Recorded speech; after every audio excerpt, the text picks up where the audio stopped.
I watched a guy do the final boss on the hardest level, the hardest difficulty, and that was his biggest complaint with it. What, is that they weren't doing anything? Yeah. He had to constantly switch because they don't do what they're supposed to do. No. They stand there, and like the one time he switched from Cloud to Aerith because he needed heals, and then he had her build her ATB gauge. Cloud attacked a wall. He's like, "What the fuck are you doing, Cloud?" And Tifa was falling off the edge, basically. That's what really pisses me off. Yeah. Not a good time to start flirting, alright? No, best time. You might die. I mean, yeah, I hear that makes sex amazing. Yeah. Oh, Yes. she's gonna pay us in full. Thank you for agreeing. Parachute! I mean... Alright, fatty. It's gonna... all on you. I mean, I understand. I think they want you to be able to switch to characters so you don't have to play as one character, but I also agree that, you know, sometimes it sucks when the character you're controlling is the only one who's building gauge, and it's a game where you have to have gauges to do stuff. So, if you want to heal, and your healer's not... Oh, God. That's really good fat physics. Yeah. No, I stand by the system of... The turn-based system was probably better for this than this system. Listen, action RPGs with teammates aren't bad as long as the teammates actually do things. Look at the Tales series. You set parameters for them. You go in and you say, hey, if someone's HP falls below this, it triggers heal.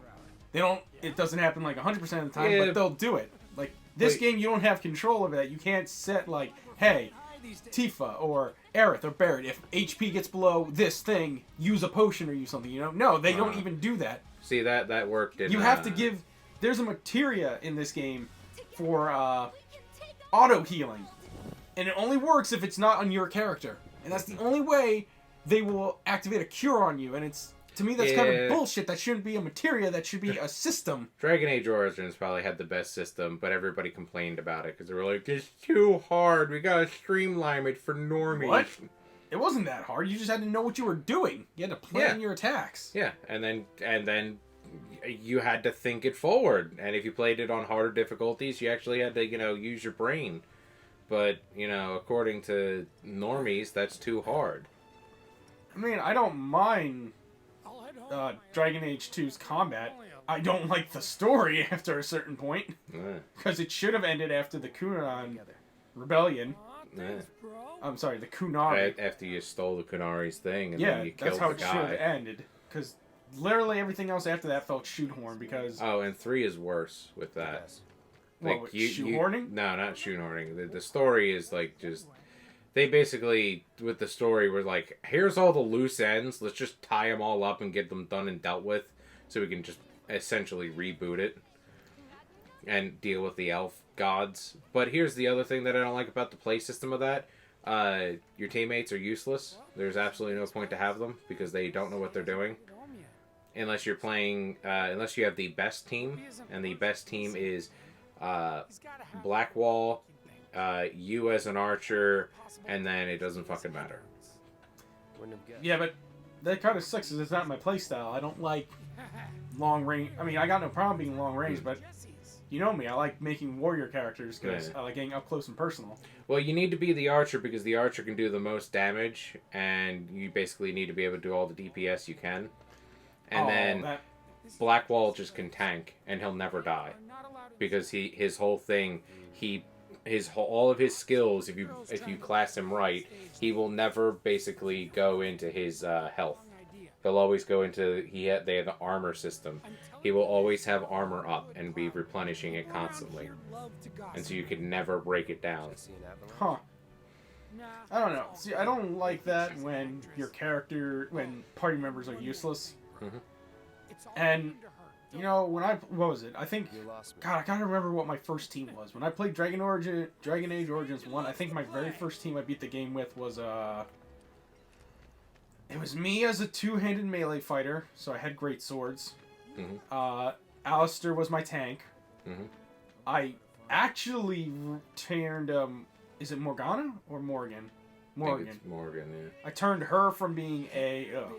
Oh my god. Evil Catico Cats. They all hate him.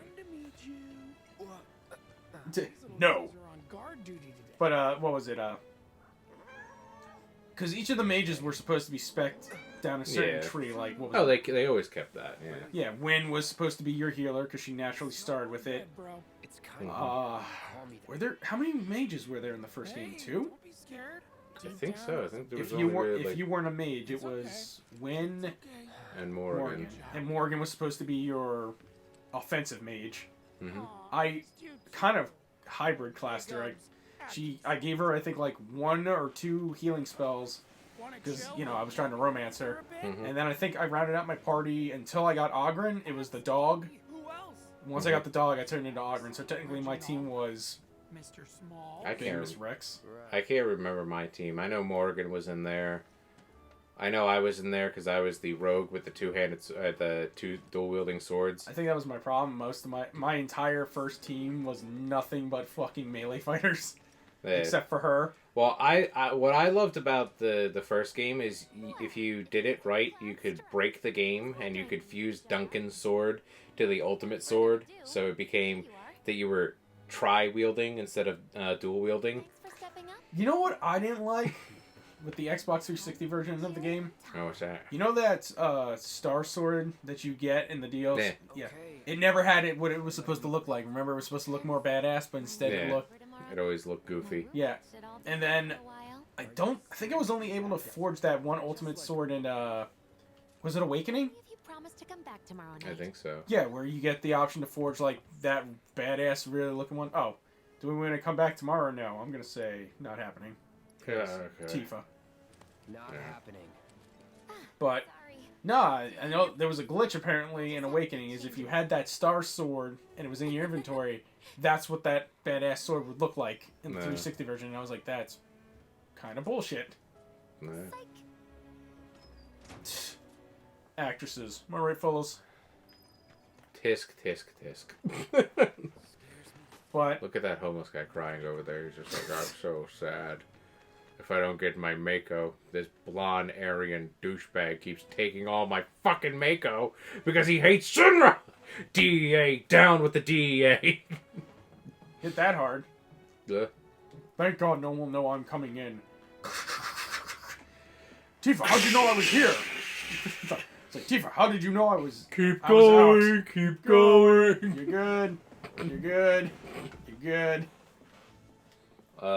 Yeah. Sleep until tomorrow, right? Yeah, sleep until tomorrow. And then,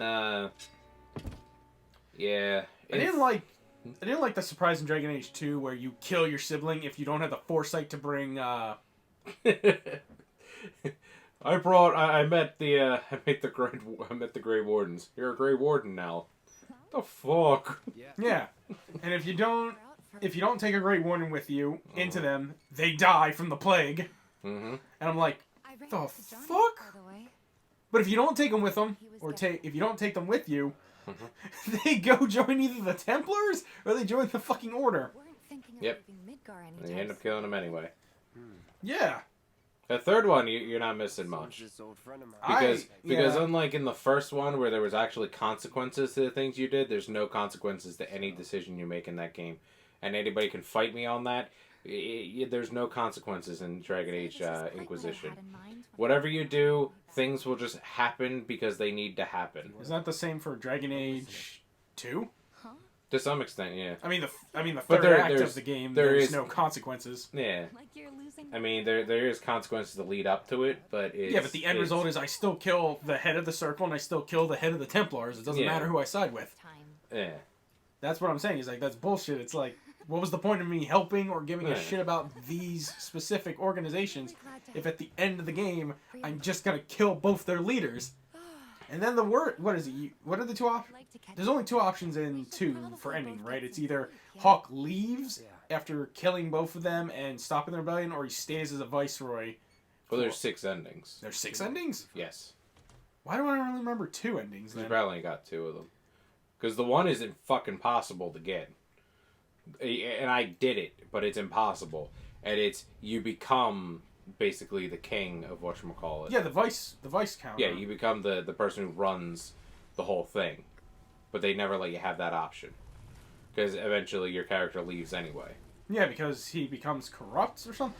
No, because he just gives up. He just can't take it anymore. Harry Potter is a great series. Thanks, Nomura. When I saw this, what's about to happen next, I thought was a dream.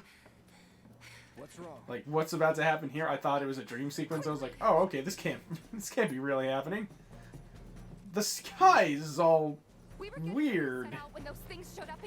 We gotta go, guys. Shit's going down. Why aren't the ghosts dying? I'm shooting it with bullets. How do you shoot ghosts? I think the better question is, why don't you shoot ghosts? Doesn't go through them. Just because they're incorporeal doesn't mean they can't get their asses kicked, man. Ready? I don't know. Listen. In D&D, it's an unfair thing to throw ghosts at a low-level party. Materia... okay, I don't know what I was expecting. Ifrit, why is that not on Cloud? Because I guess you got Cactus... I guess they gave us Ifrit and we just never noticed. You're right, that's probably what happened. Bastards. Yes. Let's head for the... Wow, I love that it let me run around before I could start combat. Did that just say impale? You bastards! I'll kill you! I'm gonna Dracula this shit up all day and night. But yeah. What? Oh, we were talking about Dragon Age 2. Yeah, Dragon Age 3 though. I think it was an okay game. I don't get all the hype out of it though. I mean, compared to 2, I think it probably did better. Yeah, that's all it really is. It's nowhere near 1 because nothing's gonna be near 1. Let's be honest. I mean, they could, but they got rid of, they normified. I'll say it. They just normified it too much. There's no consequences. Every action happens no matter what. There was a right choice and a wrong choice. Whoa, Cloud, hold on. Cloud, help a sister out. Try slash. And, you know, it's kind of ridiculous where you look back at, like, whatchamacallit, Dragon Age 1, where making certain choices had consequences to it. Like, if you picked to be, I think it was the noble son, and you killed the other guy, that became an issue later on in the game because you couldn't get the nobles to help you. Yeah, I think so. Or what I liked was... I'm trying to think. I liked Origins because every character had a different origin. You know, like the 2 different dwarves had 2 different beginnings. The 2 different elves. I think there was only 1 human, but the trade-off was I think you could be what was it? If it was a human, it was the wizard could be a human, I guess. Because you didn't have a second human option. Remember, it was you were either I think you were a human noble. It was you were a human noble, a dwarf noble, an elf. You were either a city elf or you were a forest elf. You were either a... I think there was a second dwarf. option to... Because I think there was a second option to the dwarf, wasn't there? Yeah, there was. You're a noble dwarf, or you can be a slum dwarf. Yeah. And then you could be a human. And you could only be a noble human if I remember correctly. I think. Because I don't remember there being another option for human. Yeah. Because I think you're... But that was fun. Because there was options. There was things that were happening in it that could affect you. Yeah, and it was fun to have different stories. Yeah. Because I know some people probably did every single... Oh yeah, some origin. people did. Yeah. The thing that bothers me too with it is Damn, we gotta kill these ghosts! Oh shit! I ain't a Ghostbuster. In 3 though, your choice of character didn't matter because you had a set story no matter what. So it didn't matter if you were a human, an elf, a dwarf, or I think that was the first time you could be a Kunari. Yeah, and it should have mattered a lot if you were a Kunari, but yeah. it never did. like, there should have been more resistance to people wanting to be around you or to deal with you because you were Qunari. Especially considering you were, like, you were being said as the new, like, Andraste's new hand, basically. And that should have been an issue. I will say this, I did find the religion of that one interesting only because it was Christianity, but instead of being Jesus Christ, it was female Jesus Christ. Because, yeah, and instead of being the son of God, she was the bride of God. Yeah, they screwed up a lot of things, though, with that, too, because there was... Did they really... I mean, to be fair, did you really run out of ideas for, like, Grey Wardens and all that stuff after the first game? Because... Well, yeah, because you remember, in the first game, the expansion, the they Awakening, destroyed the entire concept of the, whatchamacallit? Yeah, I remember the Darkspawn and the whatchamacallit attacking and having all those problems. Yeah, you're right, they did do that, and then I will say this, the one DLC I didn't like, because I think I played all the DLC, was that fucking dwarf one. You know what I'm talking one, right? Where you're in the mines and you have to find the guys like Golem or something. And oh yeah. And it was a fucking slog because you couldn't buy potions or they were extremely limited, and all the enemies were ungodly tough for some reason. I didn't mind that because at that point I had infinite everything. I didn't. I was running out of freaking resources. Not just reasons. And you also didn't get to take any of your party members. You had to stick with who they gave you, and they usually weren't special. Oh, the two people that you got sucked, but my character was just a fucking god himself, so there was nothing that I couldn't do that I wasn't gonna have any problem with. But now look at BioWare. Probably gonna close their shop eventually. Well, they're falling apart because they lost all their good members. They've made games that don't really work anymore, and here we are. And Ramada was apparently really bad. Yeah. I think it was, not even properly finished by the time it shipped? Yep. Because of all those game-breaking bugs. Ooh, Jesse, look, you're getting manhandled the way you wanted. Not the way I wanted. Egress! Obnoxygen! Oh no! The DE agent has released his true power! Obnoxygen! You okay? Oh, man. 2 left feet. And see, when I saw this, I thought this was all like, okay, this is a fever dream. There's no way this happened. Because how do you explain random ghost thingies coming out of nowhere to just fuck with you? Also, how did the town not notice? Like, did they see all the ghost things? Yeah, dude, they just said, nope, not going out today. I'm poor and crazy, but I'm not stupid. If only I had my Mako, I'd be enjoying it. You damn Mako junkie. It's the reactors, guys. If only those reactors didn't exist, we wouldn't be snorting crack off the side of the road. Oh my god. God, Did you, I don't think you might know this, but Capcom's apparently releasing an anniversary edition of Sengoku Basara 4 Sumeragi. I don't know why they're doing it, they're just doing it. That's awesome. We deserve that. We need it. Well, we're not getting it, they're doing it for Japan. Oh, well fuck them then. Come on, you know they're not going to bring Sengoku Basara over here, not when Dynasty and Samurai Warriors have a, stranglehold on the Musou market. They should have brought something over. That's enough. Speaking of Musou, Jesse. do you think Samurai Warriors 5 is going to be next gen? Yes. Remember? Don't tell me You think you think they might announce it at one of the State of Plays, or do you think Koei Tecmo's just going to just randomly drop it? I think they're going to announce it at the State of Play, because they have been pretty friendly with PlayStation. But I also think that it's going to be next gen because, what was it, last year was the 20 year or the 15 year? I think it was 20 year for Dynasty Warriors, because Samurai Warriors hasn't been around for that long. It's only been maybe... I'm gonna need a raise. Maybe Samurai is almost on its 10th anniversary? Or 6th? Yeah. I thought it was its 10th or its 15th. Whatever, It's whichever 10th. one it is. Their anniversary was last year. They should have had a game out, or they should have had an announcement, and they didn't make one. So, clearly this year, because of all the updates, they're going to be like, here's the thing. Here's what we were waiting for. Well, I mean, Koei Tecmo has even stated at the beginning of the year that they planned to reveal a bunch of new games this year. Because they put a 20 year out for Dynasty Warriors, but it was just it was Dynasty Warriors 9, and it was Dynasty Warriors 9 with everything in it. And I was like, yeah, no. I have a feeling that a lot of people seem to think that one of the games, because apparently I think someone talked about they had some insider information that Koei's working on a Dynasty Warriors game, but they don't know if it's a number title. They don't know if it's like a Empire's expansion to 9 or whatever. Honestly, at this point, I think they should just make 10.